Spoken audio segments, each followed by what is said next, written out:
지난 시간 우리는 롯의 나그네 보호를 함께 살펴봤습니다. 롯의 나그네 보호는 자신을 희생하여서 남을 살리는 이웃사랑의 모습을 보여주는 사건이 아니라 하나의 악을 막기 위해서 또 다른 악을 일삼는 모습을 보여주는 그러한 사건이었습니다. 분명 롯은 손님을 보호하기 위해서 최선의 노력을 하고 있습니다. 손님들과 상관하겠다, 그렇게 해서 모여든 무리를 향하여서 이런 악을 행하지 마십시오, 그러한 말도 했고, 자신의 두 딸을 내주겠다, 그렇게 제안까지 했습니다. 그냥 보면 손님을 위해서 대단히 큰 손해를 감수하는 것 같아 그렇게 보이지 않습니까? 그러나 지금 롯이 무리에게 내민 제안이 무엇입니까? 두 딸을 내주겠다 하는 것입니다. 두 딸을 내줄 테니까 마음대로 해라. 이것이 롯의 제안 아니었습니까? 기본적으로 자녀는 부모보다 힘이 없습니다. 상대적 약자입니다. 그러니까 롯은 손님과 더불어 딸들도 보호를 해야 하죠. 그러나 롯은 손님을 보호하기 위해서 자신의 두 딸을 희생시킵니다. 자신을 위해 자녀의 희생을 요구하는 것이죠. 이는 자녀를 자신의 행복 수단으로 여기는 모습 아닙니까? 나를 위해 기꺼이 남을 희생시키는 자, 그것이 남편과 아내요, 부모와 자녀라도 상관하지 않는 자들이 죄인 아닙니까? 그런데 그러한 모습이 롯에게서 보이더라 하는 것입니다. 그리스도의 향기를 내야 할 존재가 악취를 내고 있는 형국입니다. 왜 의인인 롯이 이렇게까지 망가진 것입니까? 하나님의 품을 떠나서 세상 속에서 지냈기 때문입니다. 여러분, 롯은 의인입니다. 그러나 당시 그가 지냈던 곳이 소돔입니다. 비진리가 가득한 세상을 상징하는 곳, 그곳이 소돔입니다. 보통 우리는 생각하죠. 의인이면은 세상 속에서 지내도 괜찮지 않겠는가? 그러니까 믿음만 있으면, 믿음이 좋으면 되는 것 아니냐, 그렇게 생각을 하는 것입니다. 그러나 결코 그렇지 않습니다. 하나님의 품을 떠나 세상으로 향하는 그 순간 의인도 죄인처럼 됩니다. 그래서 지난 금요 기도회 때 제자들의 서열 다툼도 하나님의 은혜의 문제다, 그렇게 말씀을 드렸던 것 아닙니까? 하나님의 은혜 아래 있지 않으면은 여러분, 성도 역시 언제든지 세상 사람하고 똑같이 지낼 수 있습니다. 나는 다르겠지, 아닙니다. 나도 똑같습니다. 그래서 성도가 항상 신경 써야 할 것이 무엇인지 아십니까? 자리입니다. 내가 어디에 있는가? 하나님인가 아니면 세상인가? 이를 반드시 신경 써야 합니다. 그런 점에서 우리가 매주 정해진 시간에 말씀의 자리에 설 수 있으면 큰 복입니다. 왜냐하면 우리는 말씀을 통해서 우리의 자리를 확인할 수 있기 때문에 그렇습니다. 우리가 구원을 받았다라고 해서 여러분 다 끝이 나는 것이 아닙니다. 여전히 세상을 향한 그리움과 미련들이 우리를 힘들게 합니다. 그만큼 세상이 주는 달콤함이 매우 강한 것이죠. 그 세상의 화려함에 매료되어 그곳으로 향하는 순간 다 무너집니다. 그래서 성경은 교회가 세상에 있으면 안 됨을 강조하기 위해서 종종 소돔과 고모라의 이야기를 하는데, 여러분 혹시 소돔과 고모라가 성경에서 늘 무엇으로 등장하는지 아십니까? 하나님의 심판과 멸망을 경고하는 모델로 등장합니다. 신명기 29장 21절부터 26절 보시면은 여호와께서 곧 이스라엘 모든 지파 중에서 그를 구별하시고 이 율법책에 기록된 모든 언약의 저주대로 그에게 화를 더하시리라. 너희 뒤에 일어나는 너희의 자손과 멀리서 오는 객이 그 땅의 재앙과 여호와께서 그 땅에 유행시키시는 질병을 보며 그 온 땅에 유황이 되며 소금이 되며 또 불에 타서 심지도 못하며 결실함도 없으며 거기에는 아무 풀도 나지 아니함이 옛적에 여호와께서 진노와 격분으로 멸하신 소돔과 고모라와 아드마와 스보임의 무너짐과 같음을 보고 물을 것이요, 여러 나라 사람들도 묻기를 여호와께서 어찌하여 이 땅에 이같이 행하셨느냐, 이같이 크고 맹렬하게 노하심은 무슨 뜻이냐 하면, 그때 사람들이 대답하기를 그 무리가 자기 조상의 하나님 여호와께서 그들의 조상을 애굽에서 인도하여 내실 때에 더불어 세우신 언약을 버리고 가서 자기들이 알지도 못하고 여호와께서 그들에게 주시지도 아니한 다른 신들을 따라가서 그들을 섬기고 절한 까닭이라. 여러분, 모세가 죽기 전에 이 내용은 백성들에게 마지막 말을 하고 있는 장면인데 지금 이 모세가 뭐라고 합니까? 너희가 들어가는 땅에서 그들과 섞이고 그들이 섬기는 우상을 섬기면은 소돔과 고모라와 같이 될 것이다. 그렇게 경고를 합니다. 그러니까 소돔과 고모라는 심판의 모델로 지금 등장을 하고 있는 것이죠. 아무리 하나님의 택한 백성이요 하나님이 약속하신 가나안 땅에 거주를 해도 그들이 하나님이 아닌 우상을 섬기면 그들도 하나님의 심판을 받아 멸망할 수 있다라고 하는 경고인 것입니다. 그리고 아까 세상을 대표하는 나라가 또한 바벨론이죠. 여러분 성경은 그 바벨론의 멸망을 두고도 이렇게 이야기합니다. 이사야 13장 19절 보시면 열국의 영광이요 갈대아 사람의 자랑하는 놀이개가 된 바벨론이 하나님께 멸망당한 소돔과 고모라 같이 되리니. 예레미야 50장 40절에 여호와의 말씀이니라 하나님께서 소돔과 고모라와 그 이웃 성읍들을 뒤엎었듯이 거기서 사는 사람이 없게 하며 그 가운데에 머물러 사는 사람이 아무도 없게 하시리라. 바벨론의 멸망을 소돔과 고모라의 멸망에 비유를 하고 있습니다. 이렇게 성경은 하나님의 심판을 받는 자들 또는 멸망당하는 이야기를 할 때면은 꼭 이 소돔과 고모라를 언급합니다. 베드로후서 2장 6절 보시면 소돔과 고모라 성을 멸망하기로 정하여 제가 되게 하사 후세에 경건하지 아니할 자들에게 본을 삼으셨으며 유다서 1장 7절에 소돔과 고모라와 그 이웃 도시들도 그들과 같은 행동으로 음란하며 다른 육체를 따라가다가 영원한 불의 형벌을 받음으로 거울이 되었느니라. 베드로와 유다도 소돔과 고모라를 멸망과 심판의 내용으로 다루고 있습니다. 베드로는 소돔과 고모라를 경건하지 아니한 자들에게 보이신 본이다라고 표현을 하는데 여러분 여기서의 본은 견본 모델을 의미합니다. 견본이 있다라고 하는 것은 실체가 있다라고 하는 말 아닙니까?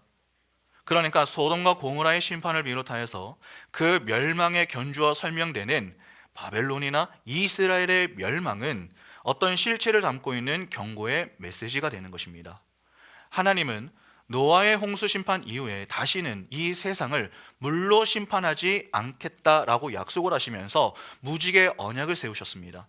그러나 물로 심판하지 않으시겠다라고 하셨던 이 하나님이 소돔과 고모라를 심판할 계획을 가지고 계십니다. 이후 내용을 보면 불로 심판을 하지 않으십니까? 완전한 심판입니다. 그런데 베드로후서 3장으로 가서 보면은 이 불에 의해서 심판을 받아 영원한 멸망으로 처해질 자들이 어떠한 자들인가 하는 것에 관한 내용이 아주 자세하게 나옵니다. 한번 보겠습니다. 베드로후서 3장 3절부터 보시면은 먼저 이것을 알지니 말세에 조롱하는 자들이 와서, 이 조롱이 좀 중요합니다. 자기의 정욕을 따라 행하며 조롱하여 이르되 주께서 강림하신다는 약속이 어디 있느냐? 조상들이 잔후로부터 만물이 처음 창조될 때와 같이 그냥 있다 하니 이는 하늘이 옛적부터 있는 것과 땅이 물에서 나와 물로 성립된 것도 하나님의 말씀으로 된 것을 그들이 일부러 잊으려 함이로다. 이로 말미암아 그때의 세상은 물이 넘침으로 멸망하였으되 이제 하늘과 땅은 그 동일한 말씀으로 불사르기 위하여 보호하신 바 되어 경건하지 아니한 사람들의 심판과 멸망의 날까지 보존하여 두신 것이니라. 사랑하는 자들아 주께는 하루가 천년 같고 천년이 하루 같다는 이 한 가지를 잊지 말라. 주의 약속은 어떤 이들이 더디다고 생각하는 것 같이 더딘 것이 아니라 오직 주께서는 너희를 대하여 오래 참으사 아무도 멸망하지 아니하고 다 회개하기에 이르기를 원하시느니라. 그러나 주의 날이 도둑같이 오리니 그 날에는 하늘이 큰 소리로 떠나가고 물질이 뜨거운 불에 풀어지고 땅과 그 중에 있는 모든 일이 드러나리로다. 베드로는 말세에 죄인들이 하나님의 심판의 징조가 보이지 않는다고 여전히 정욕대로 행하며 하나님의 말씀을 조롱하고 농담으로 여길 것이다 라고 합니다. 방금 읽은 구절들에 나오는 물, 불, 조롱, 심판 등 노아의 홍수 심판, 소돔과 고모라의 멸망에 등장하는 단어들이 다 똑같이 나옵니다. 창세기의 물과 불의 심판 이야기를 한 문단으로 요약을 해서 설명을 해주는 것이죠. 이들이 하나님의 심판을 받는 이유는 아주 간단합니다. 하나님의 말씀을 제대로 듣지 않았기 때문입니다. 주님도 이 부분을 지적하신 적이 있습니다. 마태복음 10장 14절과 15절 보시면 누구든지 너희를 영접하지도 아니하고 너희 말을 듣지도 아니하거든 그 집이나 성에서 나가 너의 발에 먼지를 떨어버리라. 내가 진실로 너에게 이르노니 심판날에 소돔과 고모라 땅이 그 성보다 견디기가 쉬우리라. 여기 보면은 주님은 복음을 받아들이지 않는 자들의 멸망을 소돔과 고모라의 멸망에 견주어서 말씀을 하십니다. 복음을 받아들이지 않으면은 예수를 영접하지 않습니다. 쉽게 표현하면 예수를 믿지 않는 것이죠. 예수를 믿음으로 얻게 되는 것이 무엇입니까? 그러면 예수께서 무엇을 가지고 계십니까? 생명이죠. 그런데 예수를 믿지 않습니다. 이는 단지 예수를 믿지 않는다라고 하는 차원을 넘어서서 예수께서 가지고 계시는 생명을 가질 수 없음을 보여주는 것입니다. 예수는 구원을 이루시는 분이십니다. 예수께서 이루시는 구원이 어떤 구원입니까? 죄로부터의 구원입니다. 잘 아시다시피 죄의 삭은 사망입니다. 그런데 그 사망의 자리에서 건져내 주시는 것입니다. 이는 자리가 옮겨지는 것 아닙니까? 하나님 밖에 있다가 하나님 안으로 들어오는 것입니다. 그러면 사는 것입니다. 그런데 예수를 영접하지 않습니다. 이는 예수를 믿지 않는다 하는 말이며 결국 하나님 안이 아닌 하나님 밖에 있겠다라고 하는 선언과도 똑같습니다. 그러면 그들은 구원에서 유기된 자들로 결국 어느 자리에 계속 있게 되는 것입니까? 죄의 자리에 있게 되는 것입니다. 그 자리의 마지막이 심판인 것이죠. 이를 성경은 소돔과 고모라의 멸망에 견주어서 설명하는 것입니다. 그런데 여기서 조금 주목해서 보아야 할 것이 있습니다. 왜 주님의 복음을 받아들이지 않는 것입니까? 왜 예수를 믿지 않느냐 하는 것입니다. 간단합니다. 여러분, 믿음은 무엇으로 생깁니까? 성경은 믿음이 무엇으로 생긴다고 교훈합니까? 로마서 10장 9절부터 17절 보시면 내가 만일 내 입으로 예수를 주로 시인하며 또 하나님께서 그를 죽은 자 가운데서 살리신 것을 내 마음에 믿으면 구원을 받으리라. 사람이 마음으로 믿어 의에 이르고 입으로 시인하여 구원에 이르느니라. 성경에 이르되 누구든지 그를 믿는 자는 부끄러움을 당하지 아니하리라 하니 유대인이나 헬라인이나 차별이 없음이라. 한 분이신 주께서 모든 사람의 주가 되사 그를 부르는 모든 사람에게 부유하시도다. 누구든지 주의 이름을 부르는 자는 구원을 받으리라. 그런즉 그들이 믿지 아니하는 이를 어찌 부르리요? 듣지도 못한 이를 어찌 믿으리요? 전파하는 자가 없이 어찌 들으리요? 보내심을 받지 아니하였으면 어찌 전파하리요? 기록된 바 아름답도다. 좋은 소식을 전하는 자들의 발이요 함과 같으니라. 그러나 그들이 다 복음을 순종하지 아니하였도다. 이사야가 이르되 주여 우리가 전한 것을 누가 믿었나이까 하였으니 그러므로 믿음은 들음에서 나며 들음은 그리스도의 말씀으로 말미암았느니라. 믿음은 들음에서 난다고 하는데 들어야 할 내용이 중요합니다. 무엇을 들어야 합니까? 그리스도의 말씀입니다. 그리스도의 말씀은 복음을 의미하는데 예수께서 던지셨던 말씀이 무엇이었습니까?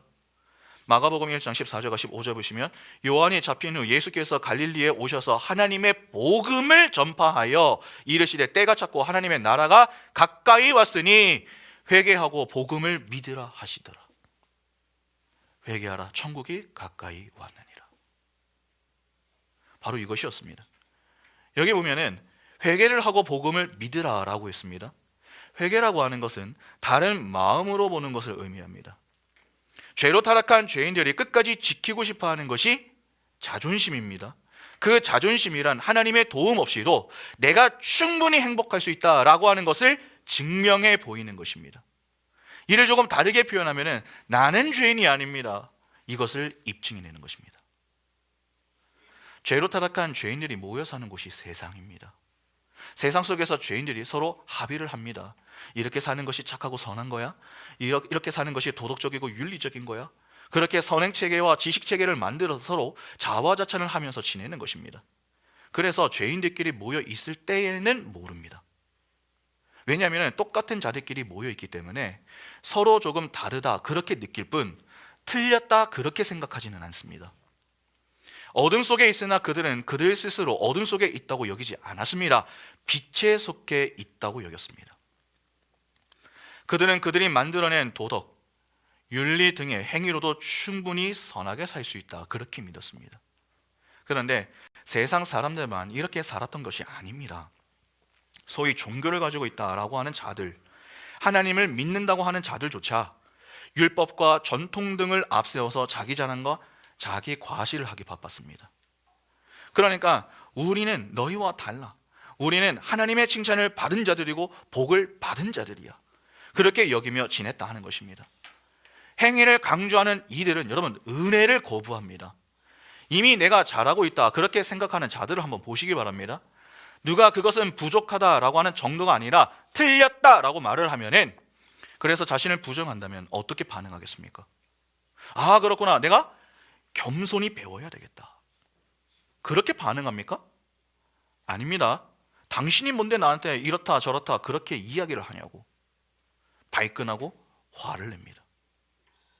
그러니까 죄인들은 자신의 죄인됨을 거부하지 겸손히 인정하지 않습니다. 하나님을 믿는다라고 하는 것은 적어도 나를 믿는 믿음을 포기할 때에 가능한 것입니다.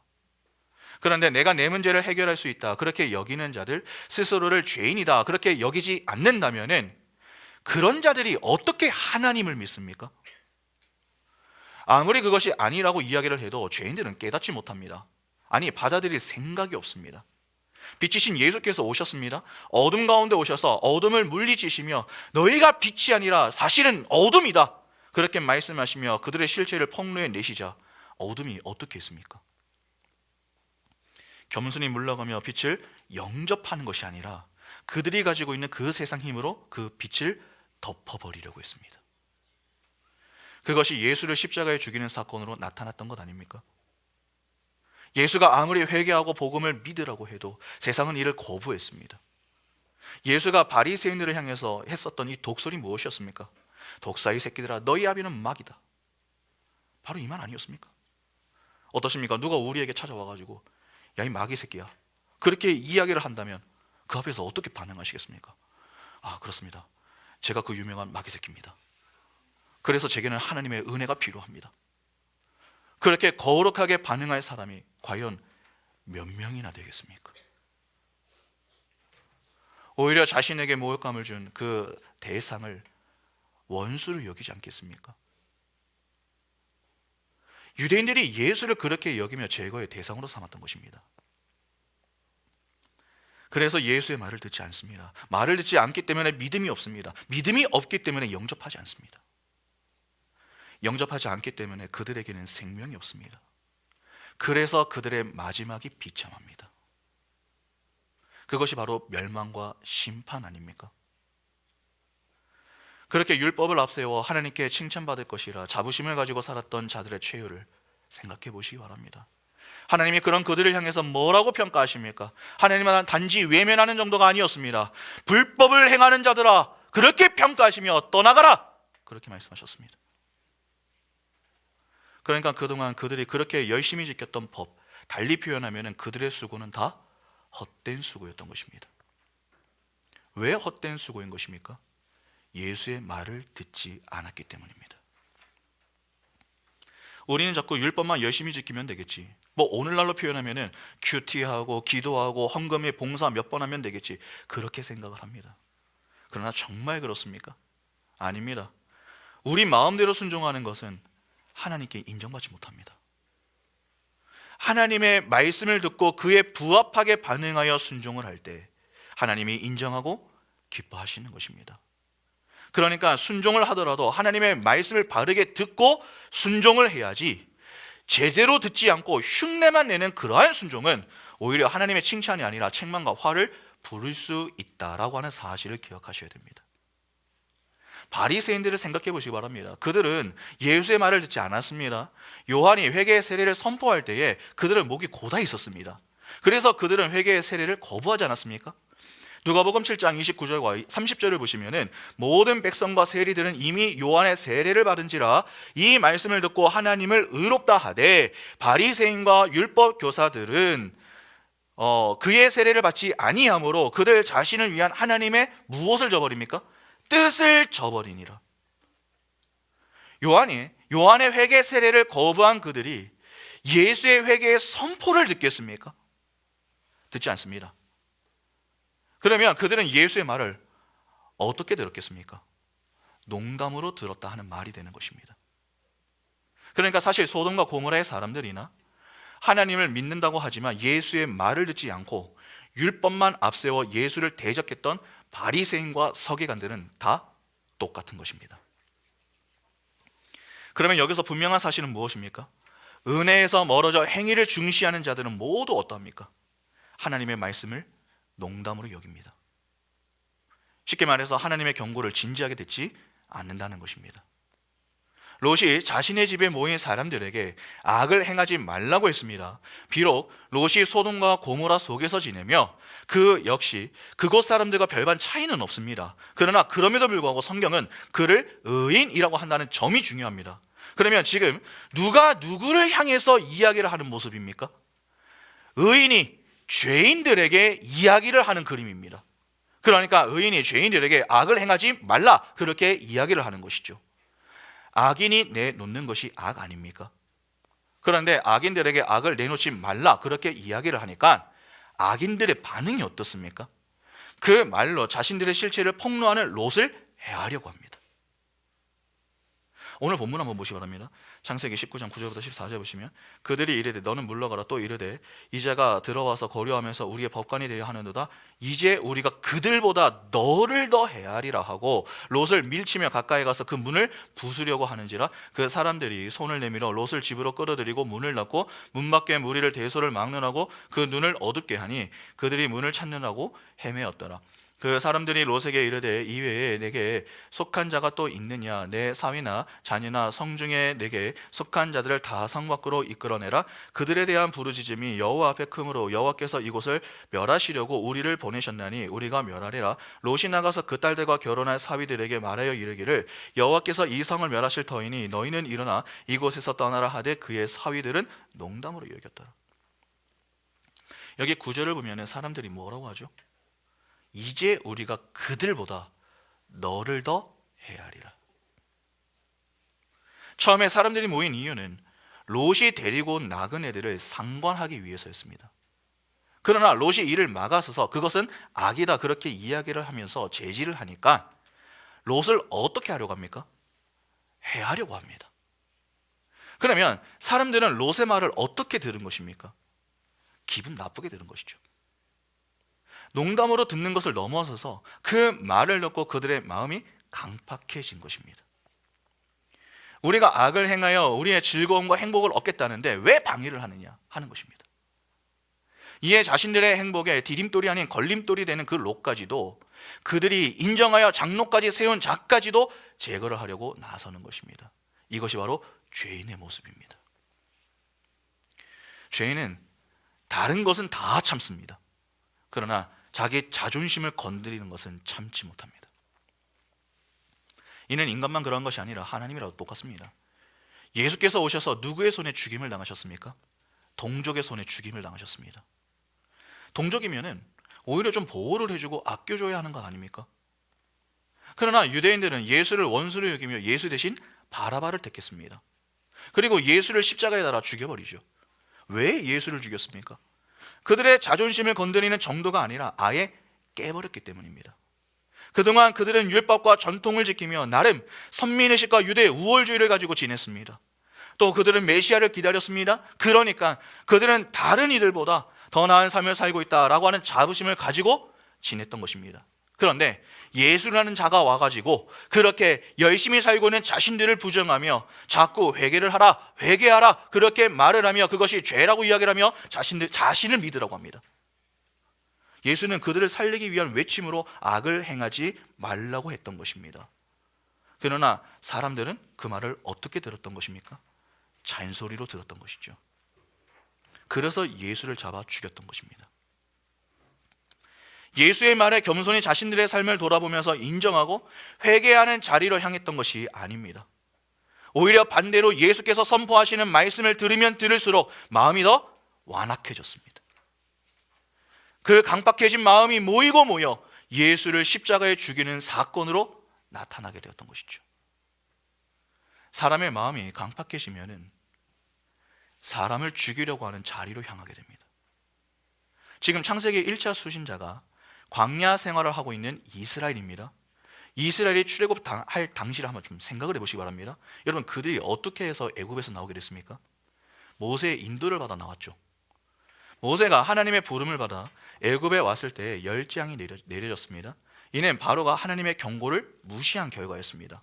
출애굽기 7장 3절과 4절 보시면 내가 바로의 마음을 완악하게 하고 내 표징과 내 이적을 애굽 땅에서 많이 행할 것이나 바로가 너희의 말을 듣지 아니할 터인즉 내가 내 손을 애굽에 뻗쳐 여러 큰 심판을 내리고 내 군대 내 백성 이스라엘 자손을 그 땅에서 인도하여 낼지라. 방금 읽은 사실을 보면은 바로가 말을 듣지 않을 것이다 라고 합니다. 모세가 전하는 말은 누구의 말입니까? 하나님의 말입니다. 그러니까 하나님의 말씀을 바로가 듣지 않는 것입니다. 이는 곧 불순종을 의미하는 것 아닙니까? 그래서 애굽에 재앙이 내려졌던 것인데 그 중에 첫 번째 재앙이 피재앙이었습니다. 출애굽기 7장 20절부터 22절을 보시면은 모세와 아론이 여호와께서 명령하신 대로 행하여 바로와 그의 신하의 목전에서 지팡이를 들어 나일강을 치니 그 물이 다 피로 변하고 나일강의 고기가 죽고 그 물에서는 악취가 나니 애굽 사람들이 나일강 물을 마시지 못하여 애굽 온 땅에는 피가 있으나 애굽 요술사들도 자기들의 요술로 그와 같이 행함으로 바로의 마음이 완악하여 그들의 말을 듣지 아니하니 여호와의 말씀과 같더라. 하나님의 경고를 무시하면은 하나님의 심판과 그로 인한 멸망이 이것이다. 이를 피재앙으로 보여주셨던 것이었습니다. 그러나 애굽의 요술사들이 이를 흉내를 내니까 바로의 마음이 완악하여 그들의 말을 듣지 않았고 재앙은 자꾸 반복이 되었습니다. 그렇게 재앙이 반복되었는데 나중에 바로가 모세를 향해 이렇게 이야기를 합니다. 출애굽기 10장 28절 보시면 바로가 모세에게 이르되 너는 나를 떠나가고 스스로 삼가 다시 내 얼굴을 보지 말라. 내가 내 얼굴을 보는 날에는 죽으리라. 모세가 바로에게 하나님 앞에서 자꾸 악을 행하지 말고 이스라엘을 보내달라고 할 때마다 바로는 마음이 완악하여서 말을 듣지 않았습니다. 이에 재앙이 반복되었음에도 불구하고 이 바로의 마음은 겸손해지는 것이 아니라 점점 더 교만해졌던 것이죠. 그리고 나중에는 그 교만한 마음을 가지고 모세에게 뭐라고 합니까? 다시는 내 앞에 나타나지 말라고 하며 한 번만 더 내 눈에 보이면 죽이겠다, 그렇게 협박을 합니다. 그러니까 가만히 있지 않는 것입니다. 아무리 하나님의 말씀이라도 죄인은 그 말씀 앞에 엎드리지 않습니다. 감당치 못할 고난과 고통이 주어져도 그 앞에서 그렇습니다. 그래서 제게는 하나님의 은혜가 필요합니다. 저를 용서해 주시고 하나님의 은혜를 제게 부어 주십시오. 그렇게 하나님의 은혜를 구하는 자리로 향하지 않습니다. 오히려 왜 내게 이런 고난과 고통을 주시냐? 그러고도 사랑의 하나님이 맞느냐? 그렇게 따져 묻고 점점 불평과 원망의 목소리가 높아져 끝내 하나님까지도 죽이려고 덤벼듭니다. 모세를 죽이겠다라고 하는 것은 모세를 보낸 하나님까지도 죽이겠다라고 하는 말 아닙니까? 그러니까 하나님을 향해 선전포고를 한 것입니다. 그러나 이후 결과는 어떠했습니까? 마지막 10번째 재앙인 장자의 죽음을 통해서 너희의 승리가 어디 있느냐? 그렇게 물으시며 승리는 하나님의 것임을 보여주시고 이스라엘을 데리고 나오게 하십니다. 그러니까 악인의 마지막은 비참하다라고 하는 것을 교훈해 주시는 것입니다. 그러나 분명한 사실은 악인은 여러분 마지막까지 어떻습니까? 하나님의 말씀을 듣지 않습니다. 그러면 왜 사람들이 하나님의 경고를 듣고도 농담으로 여기는 것입니까? 왜 마음이 더 완악해지는 것입니까? 그건 좀 궁금함이 들지 않으십니까? 아까 바로의 마음이 완악해진 그 이유가 나왔는데 그 이유가 무엇이었습니까? 하나님이 그렇게 만드셨기 때문입니다. 하나님의 말씀에 바르게 반응하는 것이 아니라 엉뚱하게 만드셨기 때문입니다. 그런데 이렇게 이야기하면 아마 누군가는 그러면 하나님은 죄의 조성자이신가? 그렇게 엉뚱하게 반응하시는 분들이 계실지 모르겠습니다. 그러나 그렇게 생각하시면 안 됩니다. 하나님이 죄인들에게 하나님의 말씀을 가볍게 듣게 하시는 이유가 있습니다. 이는 단지 죄인들을 미워해서가 아닙니다. 오히려 교회인 우리에게 무언가를 가르쳐 주시기 위해서입니다. 만일 우리가 우리의 힘으로 스스로의 힘으로 하나님의 말씀을 들을 수 있다면 왜 하나님의 은혜가 필요합니까?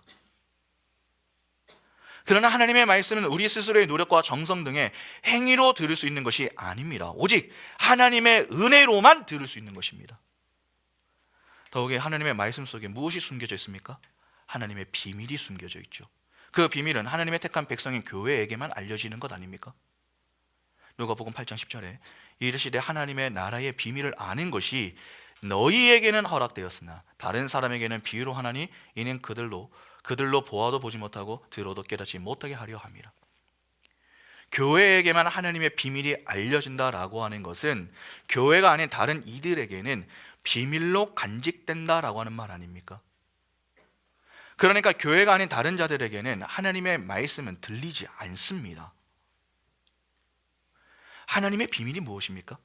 예수 그리스도입니다. 그 예수 그리스도께서 전하셨던 것이 복음입니다.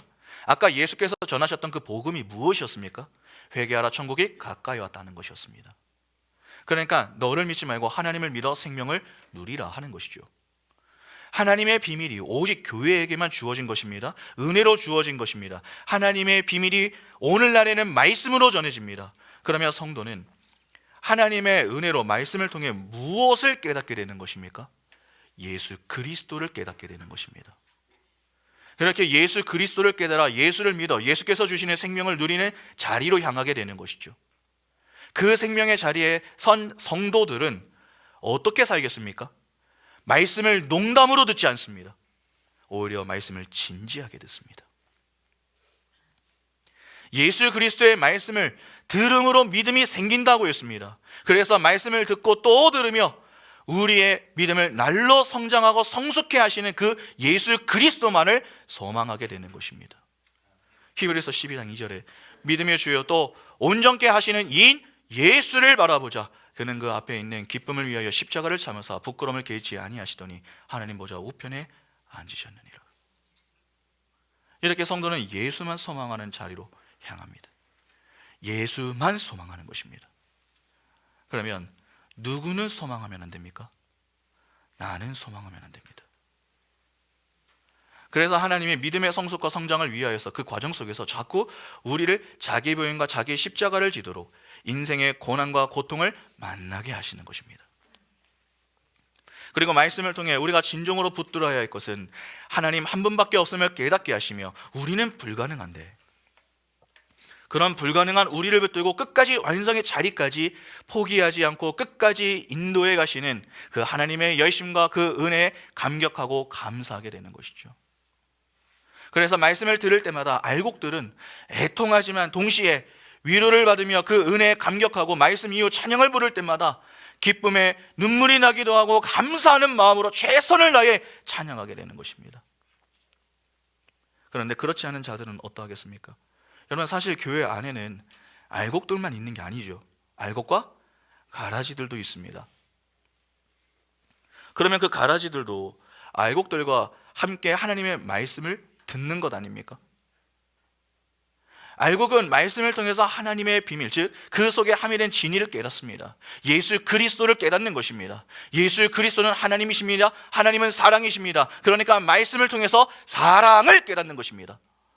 그래서 그 사랑이신 예수 그리스도, 하나님을 아는 그 일에 힘을 냅니다. 그리고 복음을 배우는 일이 즐겁고 기쁘고 행복합니다.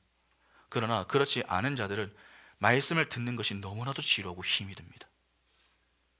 잘 생각해 보시기 바랍니다. 복음을 듣기 위해서 선행되어야 하는 것이 무엇입니까? 여러분 예수를 영접하려면 무엇이 되어야 합니까? 내가 죄인이다라고 하는 사실을 받아들여야 합니다.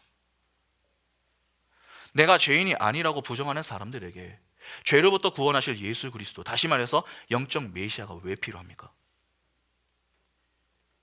그들에게는 영적 메시아보다는 강력한 메시아, 군사적, 정치적, 경제적 메시아가 필요합니다.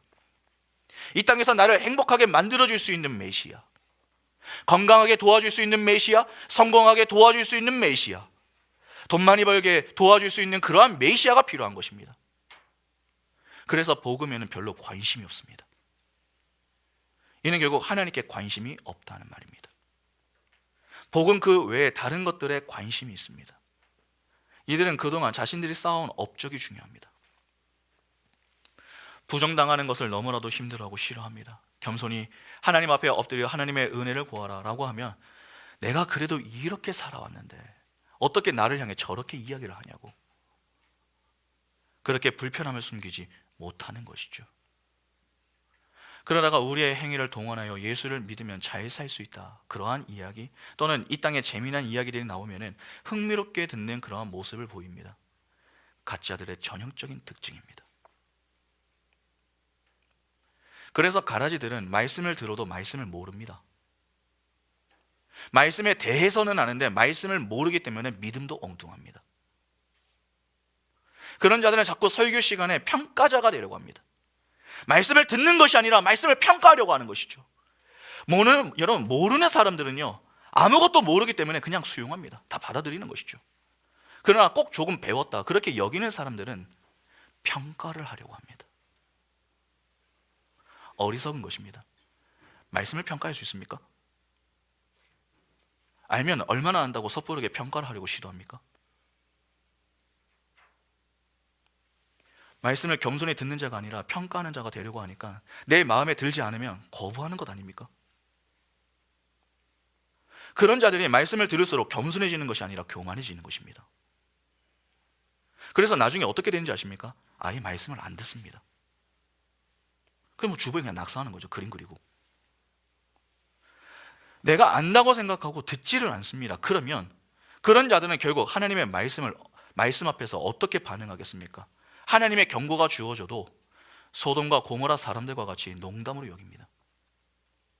그리고 자꾸 자신들을 향해 악을 행하지 말라고 전하는 그 전달자를 미워하며 이제는 우리가 그들보다 너를 더 해야겠다는 소돔과 고모라 사람들과 같은 그러한 말을 하게 될 수도 있는 것입니다. 그러니까 말씀 앞에서 내가 어떻게 서 있는가를 우리는 날마다 두렵고 떨리는 마음으로 돌아보고 점검해 볼 수 있어야 합니다. 내가 교회 다닌 지 10년, 20년이 되었다. 왜 그게 우리의 자랑거리가 되어야 합니까? 우리의 자랑은 예수 그리스도가 되어야 합니다. 내가 교회를 얼마 다녔다, 그게 아닙니다. 오히려 그런 자랑이 나를 자랑하는 것이 되는 것입니다. 교회를 평생 다녀도 예수를 모를 수 있습니다. 예수를 알면 말씀 앞에서 겸손합니다. 그리고 진지합니다. 그래서 함부로 말씀을 듣지 않습니다. 오늘 내게 주시는 그 말씀이 내 인생의 많은 말씀 중에 하나다, 그렇게 생각하고 듣는 것이 아니라 내 인생의 마지막 말씀이다, 그렇게 생각을 하면서 간절하게 듣습니다. 어떠십니까? 우리는 하나님의 말씀을 어떻게 듣고 있습니까? 소돔과 고모라에 속한 자들은 모두 하나님의 경고를 농담으로 여겼습니다. 롯의 말에 발끈하며 롯을 해하려고 했었던 그 무리도 그렇고 롯의 사위가 될 자들도 그러했습니다. 그러면 오늘 우리는 다릅니까? 말씀을 들을수록 겸손해져서 십자가의 뒤에서 하나님의 은혜를 신실히 붙들기 위하여서 우리에게 주어진 자리에서 최선을 다하고 계십니까?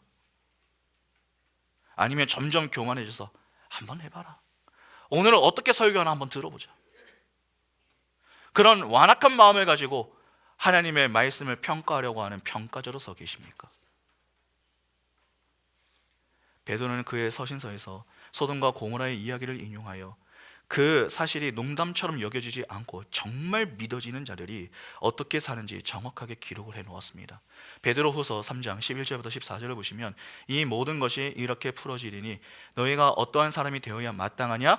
거룩한 행실과 경건함으로 하나님의 날이 임하기를 바라보고 간절히 사모하라. 그 날에 하늘이 불에 타서 풀어지고 물질이 뜨거운 불에 녹아지려니와 우리는 그의 약속대로 의가 있는 곳인 새 하늘과 새 땅을 바라보도다. 그러므로 사랑하는 자들아, 너희가 이것을 바라보나니 주 앞에서 점도 없고 흠도 없이 평강 가운데 나타나기를 힘쓰라.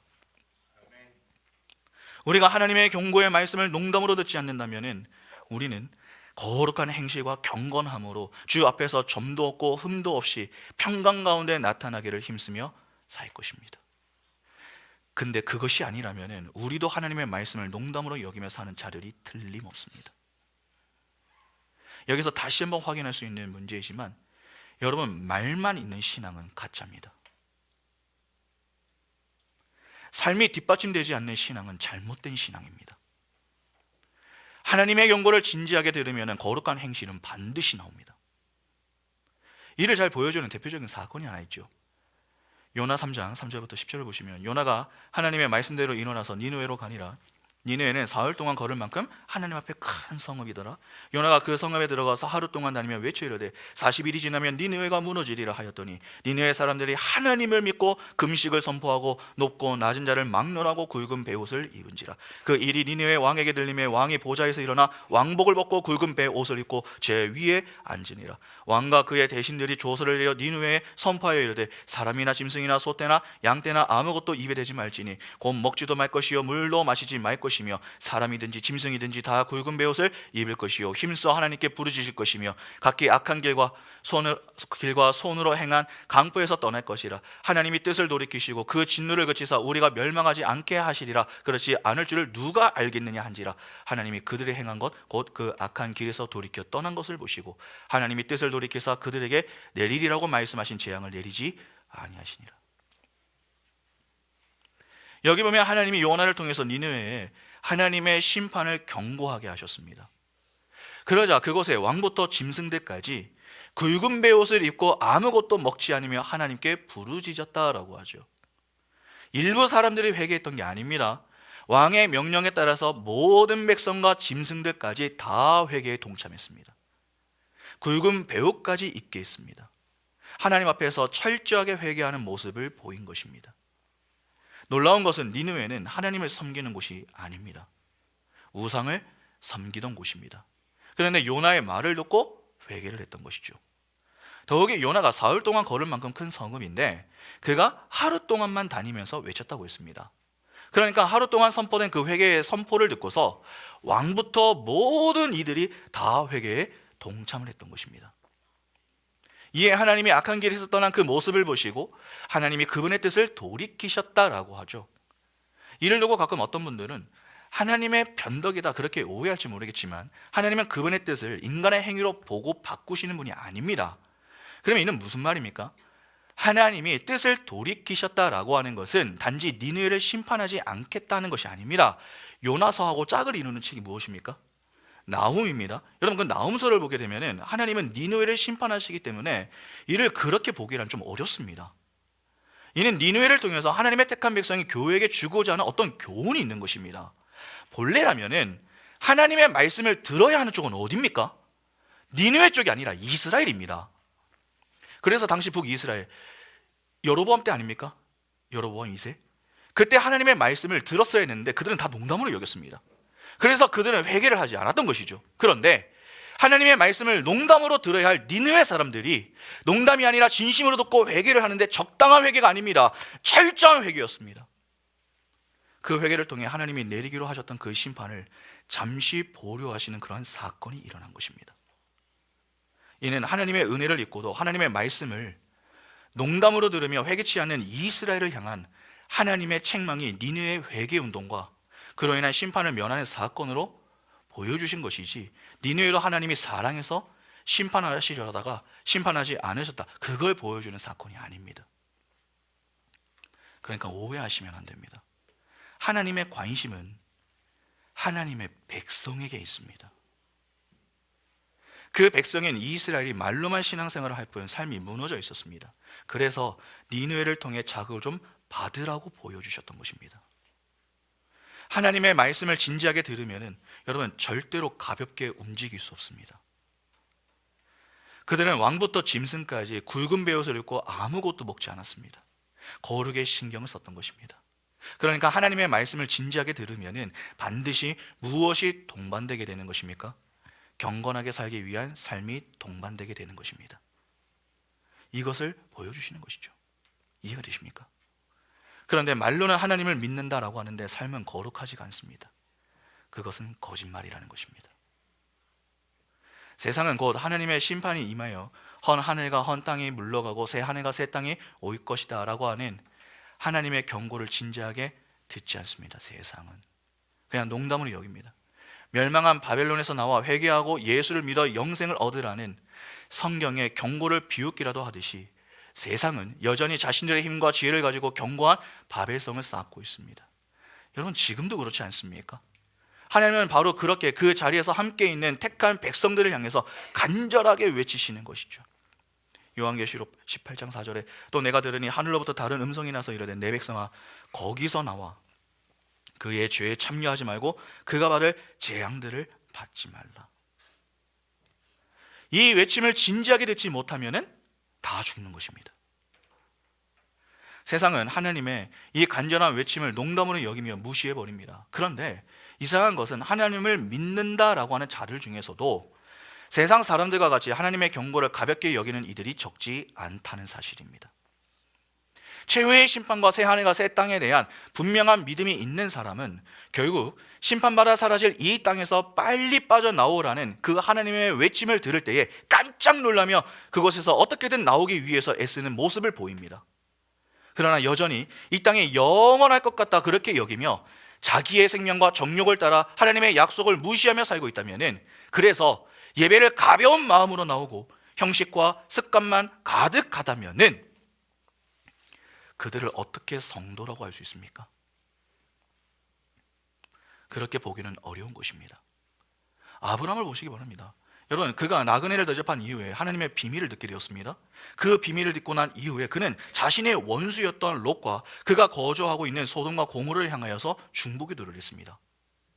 아브라함의 중보기도를 우리가 공부할 때 확인을 했지만 그의 간구는 자신을 위한 것이 아니었죠. 남을 위한 것이었습니다. 남을 위하여 자신의 생명을 걸고 간절하고 겸손히 그리고 끈질기게 기도를 했습니다. 자신의 거룩과 이웃의 거룩, 그리고 아직 세상 속에 있으나 하나님의 품으로 돌아와야 할 하나님의 택한 백성들의 거룩을 위하여 간구하는 것, 그것이 바로 중보기도 아니었습니까? 아브라함이 그러한 중보기도를 했던 것입니다. 어떻게 그가 그러한 기도를 할 수 있었던 것입니까? 아브라함이 하나님의 말씀을 농담으로 듣지 않았기 때문입니다. 하나님의 말씀을 진지하게 들었기 때문에, 달리 말해서 하나님은 한 번 하신다라고 하시면 하신다라고 하는 것을 그가 알고 있었기 때문에 아브라함이 기도를 했던 것입니다. 아브라함은 말이 아닌 삶으로 그의 신앙을 증명해 보인 것입니다. 바로 이러한 삶이 오늘 우리의 삶으로 나타나야 한다는 것이죠. 우리가 예수를 소망하는 자가 맞다면 우리는 결코 이 땅에서 함부로 살 수 없습니다. 거룩함을 추구하며 겸손히 그 은혜를 의지하며 살아갑니다. 요한일서 3장 3절에 주를 향하여 이 소망을 가진 자마다 그의 깨끗하심과 같이 자기를 깨끗하게 하느니라.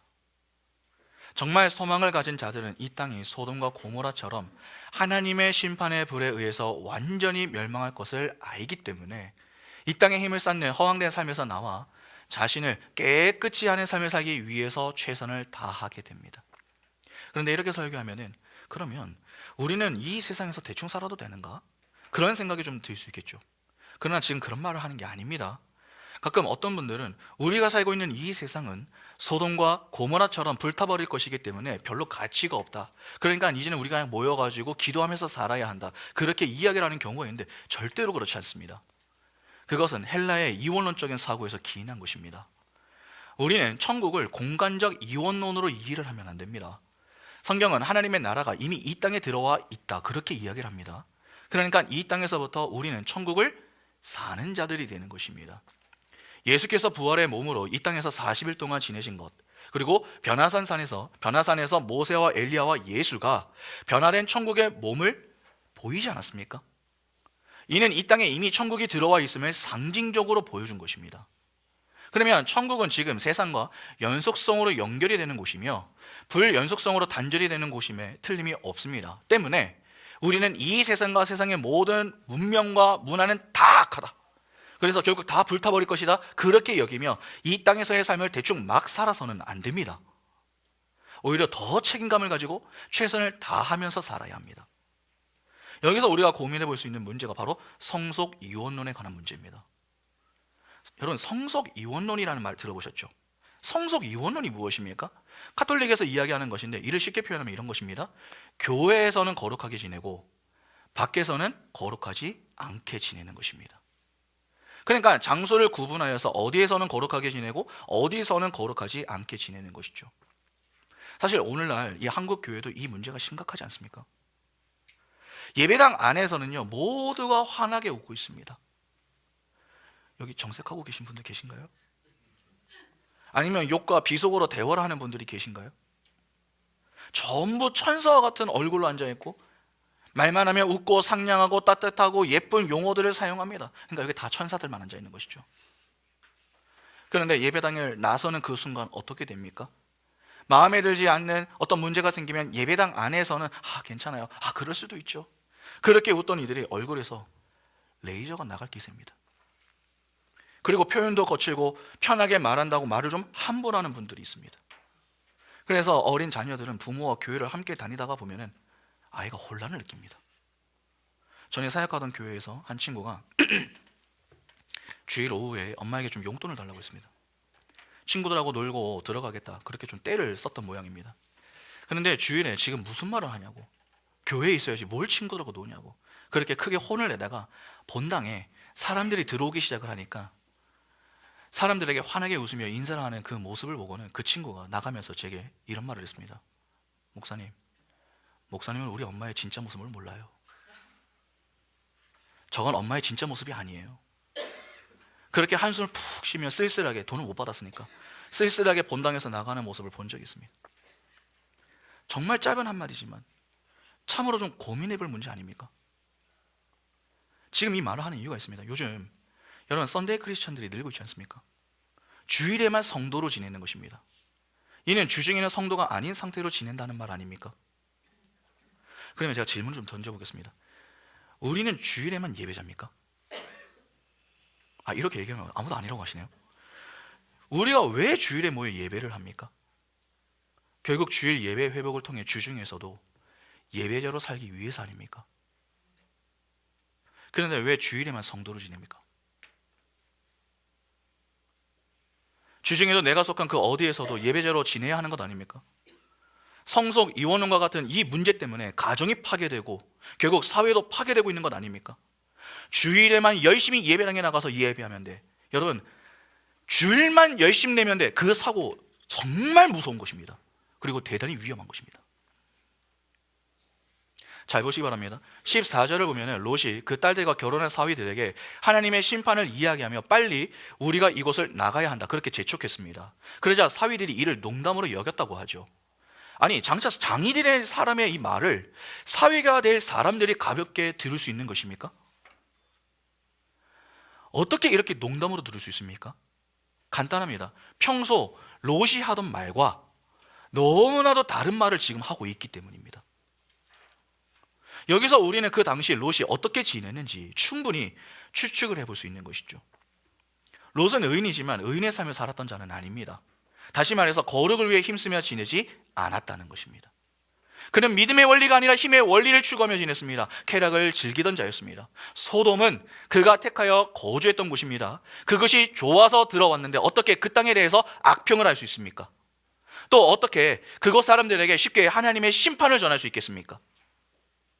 자기 스스로가 소돔이 주는 쾌락이 좋아서 왔는데, 그래서 그곳의 지도자가 되어서 성문에 앉을 정도가 되었는데, 그런 그가 정말 소돔의 죄악에 대해서 하나님의 심판을 전할 수 있겠습니까?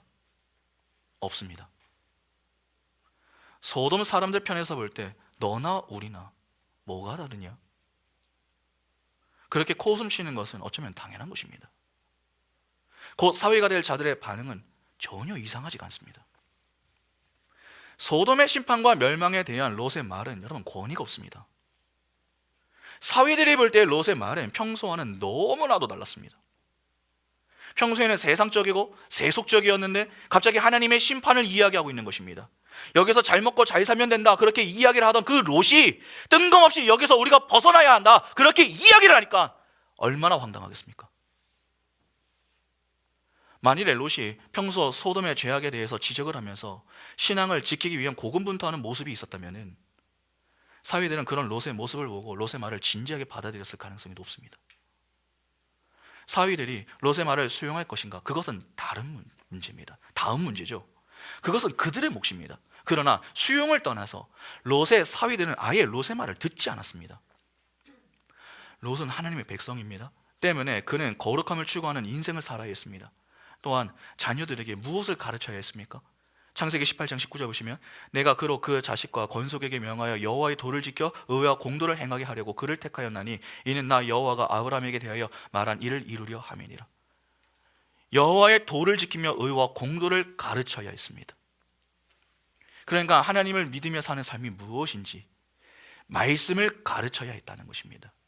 그러나 롯은 그렇지 않았다는 것이죠. 그는 세상의 힘과 그 힘들이 공급하는 신기루 같은 쾌락에 젖어서 그 자녀들에게도 세상의 힘을 가르치며 살았던 것입니다.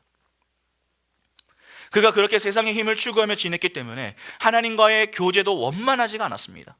그래서 그가 나그네를 대접하고자 했을 때에 여러분, 나그네들이 어떻게 반응을 했었죠?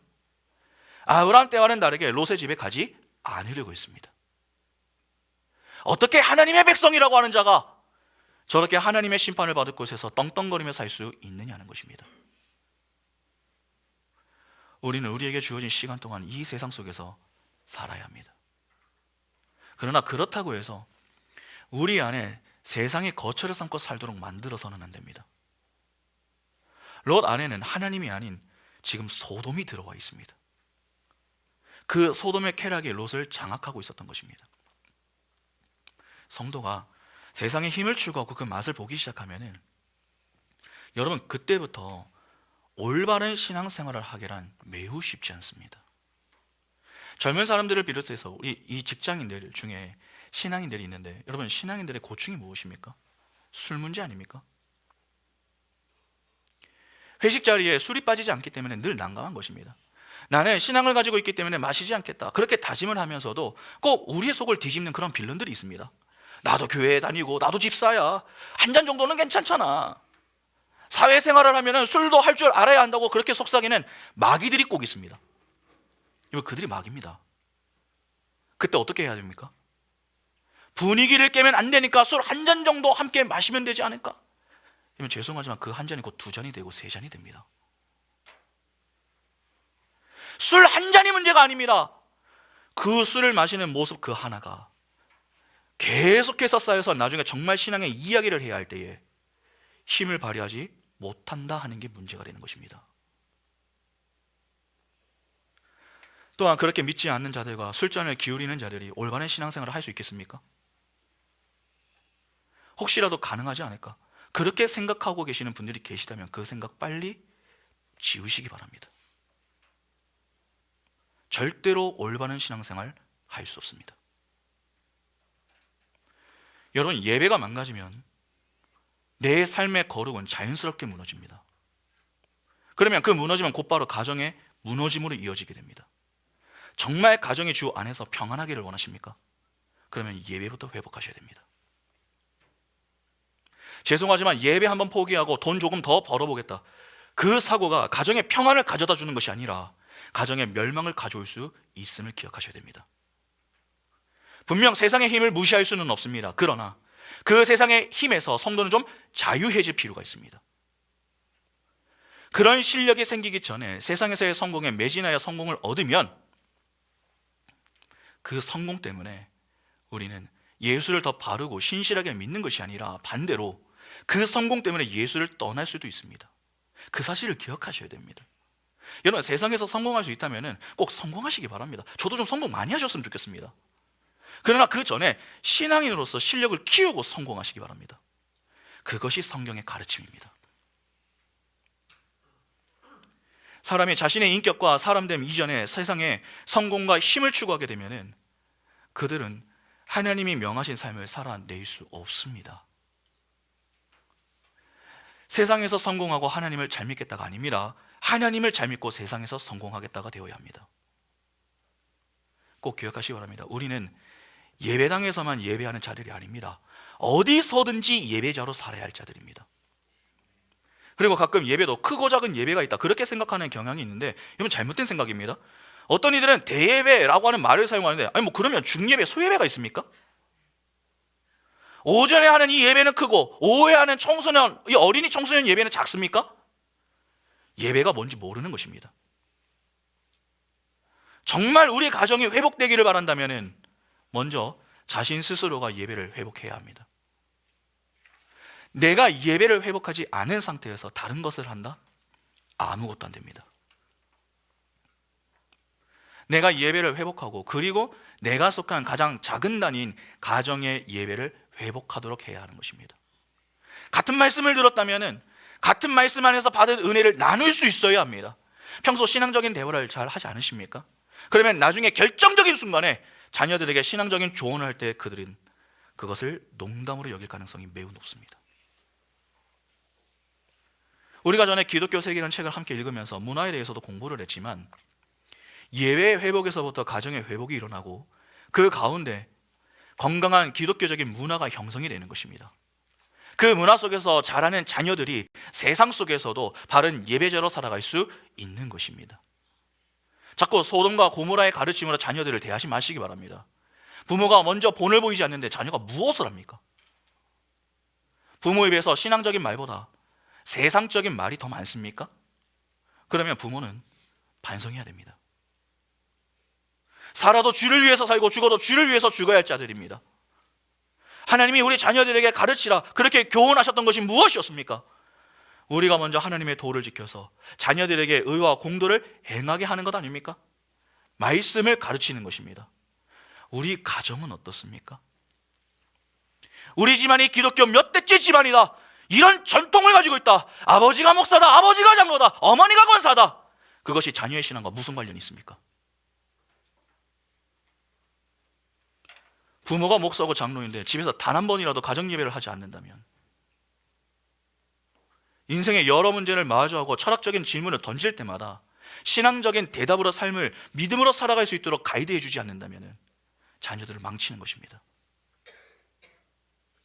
자녀까지 수단 삼아 자신의 행복과 꿈을 이루려는 욕심을 하나님 앞에서 겸손히 내려놓아야 합니다. 자녀는 부모의 소유물이 아닙니다.